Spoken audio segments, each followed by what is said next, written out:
మన VVIT university, absolute discipline, absolute education.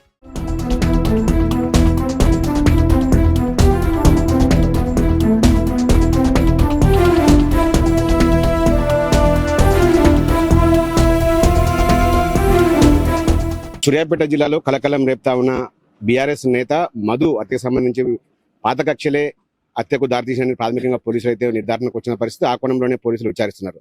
అసలు ఏమైంది, మధు ఎన్ని గంటలకు మిస్ అయ్యారు, వాళ్ళ ప్రాథమిక విచారణలో ఏం తెలియదో మనతో మాట్లాడడానికి జిల్లా ఎస్పీ నరసింహ గారు ఉన్నారు. వారితో మాట్లాడడం సార్ చెప్పండి, హత్యకు ప్రధానంగా ఏమై కారణం? సూర్యాపేట జిల్లా సూర్యాపేట మండలంలో ఎల్కారం గ్రామానికి చెందినటువంటి చింతలపాటి మధు దాదాపు 42 సంవత్సరాలు ఉంటాయి. ఆయన వైఫ్ గతంలో గ్రామ సర్పంచ్గా పనిచేసినారు. సో ఆయన నిన్న మార్నింగ్ 11 గంటల ప్రాంతంలో ఆయన ఇంటి నుంచి టౌన్లోకి బయలుదేరడం జరిగింది. ఆ క్రమంలో ఆయన ఇంటి నుంచి వెళ్ళిన తర్వాత మళ్ళీ తిరిగి రాకపోవడంతో మనకు దాదాపు ఈ నైట్ 2 o'clockకి సూర్యాపేట టౌన్లో కేసు ఇవ్వడం జరిగింది, మిస్సింగ్ కేసు. మనం అప్పటికే పోలీసు అలర్ట్ చేయడం జరిగింది. పోలీసు సెర్చ్ చేస్తూ ఉన్న క్రమంలో మనకు సూర్యాపేట నుంచి జనగాం వెళ్ళే దారిలో మనకు కల్వర్ట్ కింద ఒక మూటలో ఒక అనుమానాస్పదం శవం ఉంది అని అంటే ఇమ్మీడియట్లీ మనకి మిస్సింగ్ కేసు ఉంది కాబట్టి మనం యాంటిసిపేట్ చేసి వాళ్ళ బంధువులను పిలిపించడం జరిగింది. వాళ్ళ బంధువులు గుర్తించి అది మధు శవంగా గుర్తించినారు. గుర్తించడంతో ఇమ్మీడియట్లీ మనం ఈ మిస్సింగ్ కేసుని మర్డర్ కేసుకి ఆల్టర్ చేయడం జరిగింది. సో ఇందులో గతంలో ఉన్నటువంటి పాత కక్షలు అయితేమి, విలేజ్లో రీసెంట్గా డెవలప్ అయినటువంటి పరిణామ క్రమాలు అయితేమి, సో నమ్మకంగా ఉన్నటువంటి వ్యక్తుల ప్రోద్బలంతో ఇతన్ని హతమార్చినట్లు మనకు ప్రైమరీగా తెలుస్తుంది. పాత కక్షలు 2007లో ఒక మర్డర్ కేసు జరగడం జరిగింది, 2020లో ఒక మర్డర్ కేసు జరగడం జరిగింది. ఈ కోణంలో మనం ఏమేమి ఆధారాలు ఉన్నాయి, ఏమేమి లింక్స్ ఉన్నాయి, దీంట్లో ఉన్న నేరస్తులు, దీంట్లో ఉన్న బాధితులు పాత్ర ఏముంది అనేది క్షుణ్ణంగా మనం సైంటిఫిక్గా చూస్తున్నాం, ఫిజికల్గా చూస్తున్నాం, అండ్ టవర్ డేటా ఎనాలిసిస్ చేస్తున్నాం.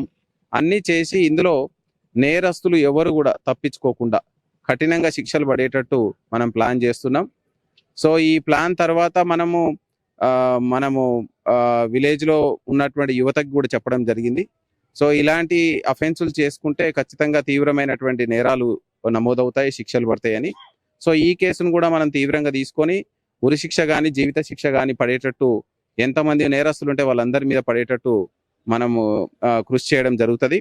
ఫాస్ట్ ట్రాక్ బేస్లో కూడా మనం ఈ కేసును ముందుకు తీసుకొని వెళ్తడం జరుగుతుంది. నేరస్తుల పైన పీడీ యాక్ట్ పెట్టడానికి కూడా మనం ఆలోచనలు, ఎందుకంటే పీడీ యాక్ట్కి కొన్ని ప్రొసీజర్స్ ఉన్నాయి కాబట్టి పీడీ యాక్ట్ పెట్టడానికి కూడా మనం ప్రయత్నం చేస్తూ ఉన్నాం. ఈ కేసులో ఏ ఒక్కరిని కూడా మనం వదిలిపెట్టకుండా ఖచ్చితంగా అందరూ ఫ్రంట్ అఫెన్స్లో ఇన్వాల్వ్ అయిన వారు, వెనక ఉండి అఫెన్స్ను ప్రోత్సహించిన వాళ్ళు అందరినీ కూడా ఇన్వాల్వ్ చేసి తీవ్రంగా శిక్షలు పడేటట్టు కృషి చేయడం జరుగుతుంది. రాజకీయ ఉద్రిక్త పరిస్థితులకు దారితీసే అవకాశం ఉంది, దాన్ని ఎలా కట్టడి చేయబోతున్నారు? ఖచ్చితంగా ఇప్పుడు విలేజ్ నేపథ్యమే అలా ఉంది. సో అక్కడ ఉన్న యువతకు చెప్పడం జరిగింది, మీరు సంయమనంతో ఉండండి, పోలీస్ ఖచ్చితంగా మీకు న్యాయం చేస్తుంది, ఖచ్చితంగా ఇందులో నేరస్తులను పట్టుకొస్తుంది, పట్టుకొచ్చిన ప్రతి ఒక్కరికి శిక్ష పడేటట్టు కనెక్ట్ చేస్తుంది.